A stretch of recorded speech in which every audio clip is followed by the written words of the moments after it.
قائم کرو. کیا کرو؟ نماز قائم کرو. ہم اپنے گریبانوں میں جھانک کر دیکھیں کہ امت مسلمہ کا یہ افراد کتنے لوگ نمازی ہیں. گھر کے اندر کتنے لوگ نمازی ہیں. اگر ہم نمازی ہیں تو ہمارا بھائی نمازی ہے یا نہیں؟ ہماری بیوی نمازی ہے یا نہیں؟ ہماری گھر کی بہو نمازی ہے یا نہیں؟ ہمارا گھر کا پڑوس نمازی ہے یا نہیں؟ ہمارا رشتہ دار نمازی ہے یا نہیں؟ اگر ہم نماز پڑھ رہے ہیں تو ہمارا بیٹا نمازی ہے یا نہیں؟ ہم اس کی فکر کریں گے انشاءاللہ. کیوں؟ اس وجہ سے کہ میرے دوستوں اور بزرگوں، یہ دنیا ایک دن چھوڑنا ہے. یہ دنیا ختم ہو جائے گی. ہم سب کے سب ختم ہو جائیں گے. ہم بھی اس دنیا سے چلے جائیں گے. ہماری اولادیں بھی اس دنیا سے چلی جائیں گی. جتنے بھی جائیداد ہیں ہم سب چھوڑ کر چلے جائیں گے. اور جب وہاں حاضری ہوگی تو سب سے پہلا سبق جو پوچھا جائے گا، جو ہم نے اس دنیا کے اندر یاد کیا تھا، وہ سبق کون سا ہوگا؟ وہ نماز کی سبق. ہم سے یہ نہیں پوچھا جائے گا کہ آپ نے اس دنیا کے اندر بلڈنگ بنایا تھا یا نہیں، جائیداد اکٹھا کیا تھا یا نہیں، آپ کے کتنے اولاد تھے، آپ کے کتنے بچے تھے، آپ کی کتنا بیویاں تھی، آپ کے کتنے جائیداد تھے. اس کے بارے میں سوال نہیں کیا جائے گا. اس کے بارے میں سوال نہیں کیا جائے گا.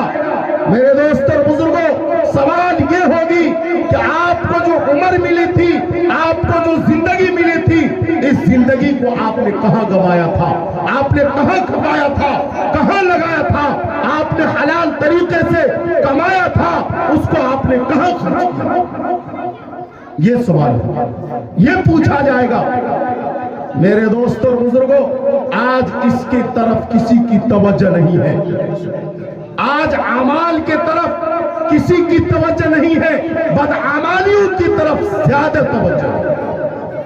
آج معاشرے کے اندر بے دینی اسی وجہ سے پھیلی ہوئی ہے، بے نمازی اس وجہ سے لوگ ہیں کہ سب سے پہلی بات یہ ہے کہ تعلیم نہیں ہے.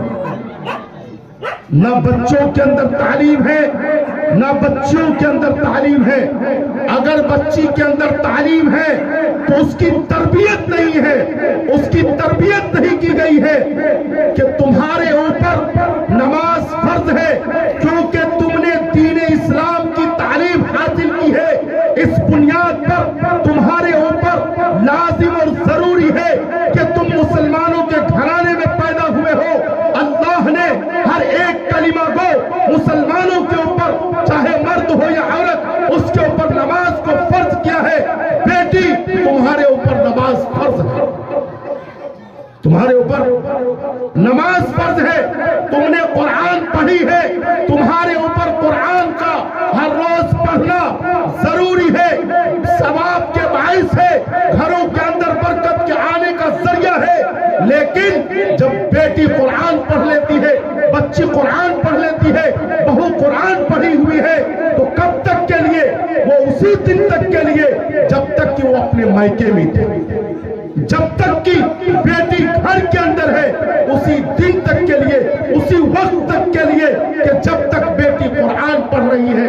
کسی مکتب میں، کسی مدرسے میں اس بیٹی کو یہ سبق نہیں سکھایا جاتا، اس بہو کو یہ سبق نہیں دیا جاتا کہ بیٹی، اے بہو، تم قرآن پڑھی ہو، گھر کے اندر قرآن پڑھو، گھر کے اندر تلاوت کرو. تم قرآن پڑھنا چاہتی ہو، اسلام کے متعلق ساری باتوں کو تم جانتی ہو، تم اس کے مطابق گھر کے اندر زندگی گزارو. تم پردے میں رہو، تم قرآن کی تلاوت کرو، تم نماز کو قائم کرو اور نماز کا سبق سکھاؤ. اس کی سبق نہیں سکھائی جاتی، اس کی تربیت نہیں دی جاتی. میرے دوستوں اور بزرگوں، معاشرے کے اندر بہت سی ساری خرابیاں ہیں. نماز کو چھوڑ دینا یہ مومن کی سب سے بڑی کمی ہے. اور یاد رکھیے، اللہ کے حبیب جناب محمد رسول اللہ صلی اللہ علیہ وسلم نے فرمایا، من ترک الصلاۃ متعمدا فقد کفر. جس نے جان بوجھ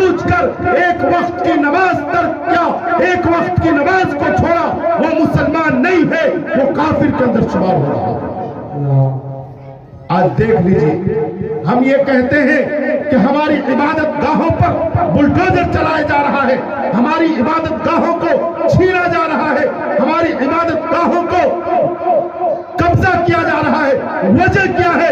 وجہ یہی ہے کہ ہم نے اس عبادت گاہوں کو بنایا تھا آباد کرنے کے لیے، ہم نے اسے آباد نہیں کیا بلکہ برباد کر کے چھوڑا، اور اسی بربادی کی بنا پر آج ہماری عبادت گاہیں ہم سے چھینی جا رہی ہیں۔ آج گھر اکثر قبرستان بنا ہوا ہے، گھر کے اندر نہ قرآن کی تلاوت ہے، نہ گھر کے اندر کوئی سجدہ کرنے والا ہے۔ اگر قرآن پڑھا ہوا ہے، اگر قرآن کوئی بچی پڑھی ہے، وہ قرآن صرف تاج پر رکھا ہوا ہے، اور آنے والے جب شب برات کا مہینہ شعبان کا مہینہ ہوتا ہے، اس رات میں قرآن کھولی جاتی ہے، اس ایام میں قرآن کھول کر پڑھا جاتا ہے۔ اس سے پہلے کسی کو یہ وقت نہیں ملتا، کسی کو یہ موقع نہیں ملتا کہ ہم قرآن کی تلاوت کریں، ہم قرآن کو کھول کر دیکھیں۔ میرے دوستوں اور بزرگوں، اللہ کے حبیب جناب محمد رسول اللہ صلی اللہ علیہ وسلم نے صحابہ کو یہ ترغیب دیا، صحابہ کو یہ سکھایا کہ اگر تمہارے گھر کے اندر پریشانی ہو، تمہارا گھر فاقہ کسی کے اندر مبتلا ہو، تو تم گھروں کے اندر سورہ واقعہ کی تلاوت کرو۔ کوئی کام اگر تمہارا نہیں بن رہا ہے، تم اس کام کے لیے پریشان ہو، تو تم گھروں میں سورہ یاسین کی تلاوت کرو۔ آج کون ماں ہے، کون بہن ہے، کون نوجوان ہے، کون بزرگ ہے جو اپنے گھروں کے اندر شام میں مغرب کے بعد یا سونے سے قبل سورہ واقعہ کی گھروں کے اندر تلاوت کرتا ہے؟ کوئی گھر اگر صبح اٹھتی ہے بہن یا بیٹی یا بہو، اس کے ہاتھوں کے اندر بڑا موبائل ہوتا ہے، موبائل کو سنتے ہوئے سوتی ہے، موبائل کو دیکھتے ہوئے سوتی ہے، موبائل کو دیکھتے ہوئے اٹھتی ہے۔ میرے دوستوں اور بزرگوں، آج ہم کہتے ہیں کہ ہمارا معاشرہ گندا ہو گیا، ہمارا معاشرہ خراب ہو گیا۔ آج بیٹا باپ کا کہا نہیں مان رہا ہے، آج بیٹی ماں کا کہا ہوا نہیں مان رہی ہے۔ وجہ کیا ہے کہ ہم نے اور آپ نے سنت نبی جناب محمد رسول اللہ صلی اللہ علیہ وسلم کے طریقے کو چھوڑا ہے، صحابہ کے طریقے کو چھوڑا ہے۔